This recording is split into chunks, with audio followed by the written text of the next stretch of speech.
Hi all. Engineering കഴിഞ്ഞ് നിങ്ങൾ ഏറ്റവും കൺഫ്യൂസ്ഡ് ആയി നിൽക്കുന്ന ഒരു സമയമാണ്. നിങ്ങൾ ബിടെക് കഴിഞ്ഞു. ഇനി ഞാൻ എന്ത് ചൂസ് ചെയ്യും? ഗവൺമെന്റ് സെക്ടറിലേക്ക് എന്തെങ്കിലും ജോലിക്ക് അപ്ലൈ ചെയ്യണോ?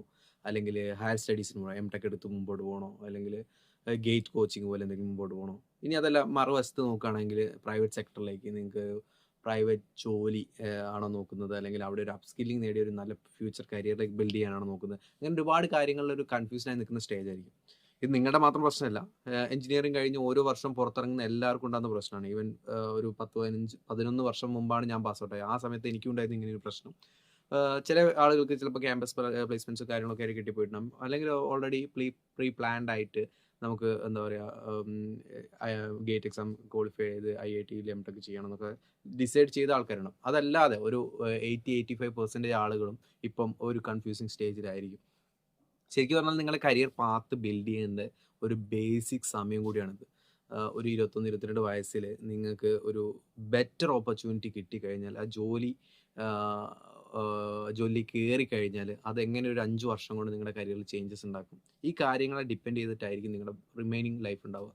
നിങ്ങൾക്ക് ഒരുപാട് പേരെ കാണാൻ പറ്റും. ഈവൻ ബിടെക് കഴിഞ്ഞിട്ട് ജോലി ഇല്ലാതെ നടക്കുന്ന ഈവൻ കോർ ഫീൽഡിലും അതുപോലെ തന്നെ ഇപ്പം ഇന്ത്യ ബാൻഡ് നോക്കുകയാണെങ്കിൽ ഇപ്പോൾ CS ഒക്കെയാണ് ഏറ്റവും കൂടുതൽ ആളുകൾ പഠിച്ചുകൊണ്ടിരിക്കുന്നത്. പഠിച്ചിറങ്ങുന്ന ഇത്രയും ആളുകൾക്ക് ജോലി ചെയ്യാനുള്ള മാർക്കറ്റ് ഡിമാൻഡ് ഇപ്പോൾ ഉണ്ടോ എന്നുള്ള കാര്യം നമുക്ക് എന്താ പറയുക ആലോചിച്ചാൽ മനസ്സിലാവും. കാരണം ഓരോ കോളേജസിലും 2 ബാച്ചസ് ഒക്കെ ഒരു around 100 and 120 students pass out ആവുന്നുണ്ട്. അതുപോലെ തന്നെ കേരളത്തിൽ ഏകദേശം 100, 140 കോളേജസ് ഉണ്ട്. അപ്പോൾ ഇവിടെ നിന്നൊക്കെ പാസ് ഔട്ട് ആയി വരുന്ന ആളുകൾക്ക് ഒക്കെ അക്കോമഡേറ്റ് ചെയ്യാനുള്ള ഒരു കപ്പാസിറ്റി നമ്മുടെ മാർക്കറ്റിൽ ഉണ്ടോ, ജോബ് മാർക്കറ്റിൽ ഉണ്ടോ? അതുപോലെ തന്നെ ഇവല്യൂഷൻ കാരണം ഒരുപാട് ഡ്രോപ്പ് ഔട്ടുകൾ വരുന്നുണ്ട്. ഇപ്പോൾ എന്താ പറയുക, നമ്മളെ ലേ ഓഫുകൾ വരുന്നുണ്ട്. ഇതൊക്കെ നിങ്ങൾ ന്യൂസിൽ കാണുന്ന കാര്യം. അപ്പം ഇതല്ലാതെ രണ്ടാമത്തെ സ്റ്റേജസ് എന്ന് പറഞ്ഞാൽ നമുക്കിപ്പം കോർ ഫീൽഡിൽ എഞ്ചിനീയറിംഗ് സ്ട്രീമുകൾ ഇപ്പം സിവിൽ എഞ്ചിനീയറിംഗ് ആയിക്കോട്ടെ, മെക്കാനിക്കൽ എഞ്ചിനീയറിംഗ് ആയിക്കോട്ടെ, ഇലക്ട്രിക്കൽ ആയിക്കോട്ടെ, ഇവരുടെ ഒരു ജോബ് ഓപ്പർച്യൂണിറ്റീസ് എങ്ങനെയായിരിക്കും ഫ്യൂച്ചർ എന്നുള്ള കാര്യങ്ങളൊക്കെ ഭയങ്കരമായിട്ട് ഡൗട്ട് വരുന്ന കാര്യങ്ങളാണ്. ഇപ്പോൾ റീസെൻ്റ്ലി ഒരു റിപ്പോർട്ട് ഉണ്ടായിരുന്നു, ഞാൻ ജസ്റ്റ് ഇവിടെ ആഡ് ചെയ്യാം. അതായത് IITസിലൊക്കെ സിവിൽ എഞ്ചിനീയേഴ്സിൻ്റെ ഡിമാൻഡ്സ് കൂടി വരുന്നു എന്നുള്ളത്.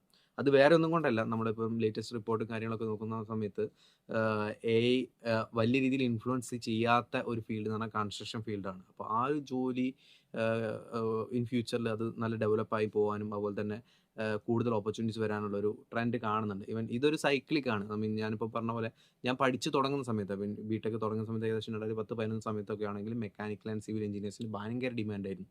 അത് കഴിഞ്ഞ് പഠിച്ചിറങ്ങാനൊക്കെ ആയപ്പം 14, 15 ആവുന്ന സമയത്തേക്ക് നേരെ തിരിഞ്ഞു. ഐ മീൻ ഡിമാൻഡ് കൂടുന്നതിൽ CS ഓപ്പർച്യൂണിറ്റീസ് കൂടുതൽ വന്ന ഒരു സമയമായിരുന്നു അത്. അതായത് പിന്നെ അതിപ്പം മാർക്കറ്റിൽ നോക്കുകയാണെങ്കിൽ ഇപ്പം നിങ്ങളുടെ പഠിച്ച ഓരോരുത്തരുടെ കോളേജിലും നിങ്ങൾക്ക് അറിയാലോ, നിങ്ങളുടെ കൂടെ പഠിച്ച എത്ര പേര് സിവിൽ എഞ്ചിനീയറിംഗ് കഴിഞ്ഞവരുണ്ട്, എത്ര പേര് കമ്പ്യൂട്ടർ സയൻസ്. അപ്പം ആ ഒരു റേഷ്യോ തന്നെ ഡിഫറെൻ്റ് ആയി വന്നിട്ടുണ്ട്. അപ്പം ഇത് മാർക്കറ്റിൽ ഒരു സ്കാർസിറ്റി ഉണ്ടാക്കും, ആളുകൾക്ക് അഭാവം ഉണ്ടാക്കും, ആളുകളുടെ എണ്ണം കുറവുള്ള രീതിയിൽ വരും.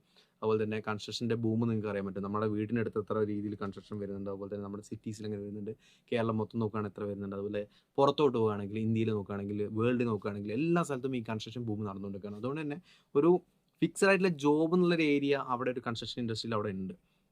നേരെ മറിച്ച് ഇപ്പം ഡാറ്റ ഫീൽഡിലേക്ക് നോക്കുകയാണെങ്കിലും അവിടെ ആർട്ടിഫിഷ്യൽ ഇൻ്റലിജൻസും കാര്യങ്ങളൊക്കെ വരുവാണെങ്കിൽ പോലും നമുക്കതിൻ്റെ നോളജ് ഉള്ള ആളുകളെ ഒരു ജേർണലിസ്റ്റ് എന്നുള്ള രീതിയിൽ പറയും. അതായത് മൾട്ടിപ്പിൾ ജോലികൾ ഹാൻഡിൽ ചെയ്യാൻ പറ്റുന്ന ആളുകൾക്കാണ് ഇപ്പോൾ കമ്പനീസിൽ ഡിമാൻഡ് കൂടുതൽ. അതായത് നിങ്ങളൊരു സ്പെസിഫിക്കേഷനിൽ മാത്രം അല്ലെങ്കിൽ ഒരു സ്പെഷ്യലൈസേഷൻ മാത്രം ആയി കഴിഞ്ഞാൽ നിങ്ങളുടെ അവിടെ ജോലി സാധ്യതകൾ കുറഞ്ഞു വരുന്ന ഒരു സാഹചര്യം കണ്ടുകൊണ്ടിരിക്കുന്നത്. ഈവൻ നിങ്ങൾ മൾട്ടിപ്പിൾ ഫീൽഡിൽ നിങ്ങൾ എക്സ്പേർട്സ് ആണ്.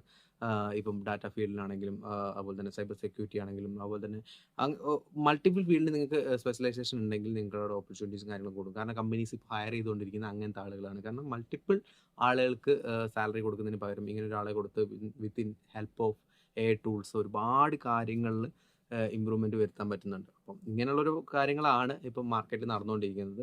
ഒരു ബേസിക് ഐഡിയ ഞാൻ ഇപ്പോൾ തന്നുള്ളൂ. അപ്പം എങ്ങനെ നിങ്ങളുടെ കരിയർ പാത്ത് ചൂസ് ചെയ്യണം എന്ന് പറയുകയാണെങ്കിൽ ഞാനിപ്പോഴും പറയുന്നു, നിങ്ങളൊരു 5 ഇയേഴ്സ് കൊണ്ട് നിങ്ങൾ ഏത് ലെവൽ എത്തണം, നിങ്ങൾ സാലറി സ്കെയിലാണ് പ്ലാൻ ചെയ്യുന്നതെങ്കിൽ നിങ്ങൾക്ക് സ്റ്റാർട്ടിംഗ് സാലറി ഒരു 15,000 ഇപ്പം ഫോർ എക്സാമ്പിൾ സിവിൽ എഞ്ചിനീയർ ഒക്കെ പറയുകയാണെങ്കിൽ 15,000 രൂപയ്ക്ക് നമ്മുടെ നാട്ടിൽ സൈറ്റ് എഞ്ചിനീയർ കയറി കഴിഞ്ഞാൽ ഒരു 5 വർഷം കഴിഞ്ഞ് കഴിഞ്ഞാൽ വലിയ രീതിയിൽ സാലറിയൊക്കെ കാര്യങ്ങളൊന്നും നിങ്ങൾ പ്രതീക്ഷിക്കേണ്ട. ഒരു മാക്സിമം ഒരു 35,000, 40,000 എത്തുള്ളൂ. നേരെ മറിച്ച് ആ ഒരു സ്പെഷ്യലൈസേഷൻ ഫീൽഡിലേക്ക് ചൂസ് ചെയ്തിട്ട് നിങ്ങൾ ജോലി കയറുകയാണെങ്കിൽ ഇവൻ ഒരു 3, 6 മാസമൊക്കെ എന്തെങ്കിലും സ്കില്ലിങ് കാര്യങ്ങളൊക്കെ അപ്ഗ്രേഡ് ചെയ്തിട്ട് നിങ്ങളുടെ ഒരു എൻട്രി ചെയ്യുകയാണെങ്കിൽ ചിലപ്പോൾ നിങ്ങൾ സ്റ്റാർട്ടിംഗ് സാലറി 15,000 ഒക്കെ തന്നെ ഉണ്ടാവുള്ളൂ. പക്ഷേ ഒരു 4-5 വർഷം കഴിയുമ്പോൾ നിങ്ങൾ ആ ഫീൽഡിൽ ആ ഒരു സ്പെസിഫിക്കേഷനിൽ മാക്സിമം എക്സ്പീരിയൻസ് ഉള്ള ഒരാളായി മാറും. അപ്പോൾ അവിടെയാണ് നിങ്ങളുടെ വാല്യൂഷൻ കൂടുന്നുണ്ടാവുക. അപ്പം ഒരുപാട് ഫ്യൂച്ചർ ഓപ്പർച്യൂണിറ്റീസും കാര്യങ്ങളൊക്കെ വരുന്നൊരു ഫീൽഡുകൾ ഇനിയും വരാനുണ്ട്.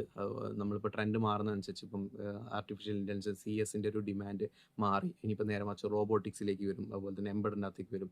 ഇവൻ അതല്ലാതെ കോർ ഫീൽഡ്, കൺസ്ട്രക്ഷൻ ഫീൽഡ് ഇതുപോലെ ഒരുപാട് ഇമ്പ്രൂവ്മെൻറ്റ് വരും, കാര്യങ്ങളൊക്കെ വരാനുണ്ട്. അപ്പം ഇത് ഒരു സൈക്ലിക് പ്രോസസ്സാണ്, ഇങ്ങനെ മാറി മാറി വന്നുകൊണ്ടിരിക്കും. അപ്പം ഇത്തരത്തിലുള്ള എല്ലാ ഫീൽഡിനെ കുറിച്ചും ന്യൂസും കാര്യങ്ങളൊക്കെ അറിയണമെന്നുണ്ടെങ്കിൽ നമ്മൾ ചാനൽ എന്തായാലും ഫോളോ ചെയ്യുക. ഞാൻ ഇനീഷ്യലി ഈ ചാനൽ സ്റ്റാർട്ട് ചെയ്യുന്ന മെക്കാനിക്കൽ എഞ്ചിനീയറിംഗ് സൊല്യൂഷൻസിനായിട്ടായിരുന്നു. കാരണം ഞാനൊരു മെക്കാനിക്കൽ ബാക്ക്ഗ്രൗണ്ടാണ്.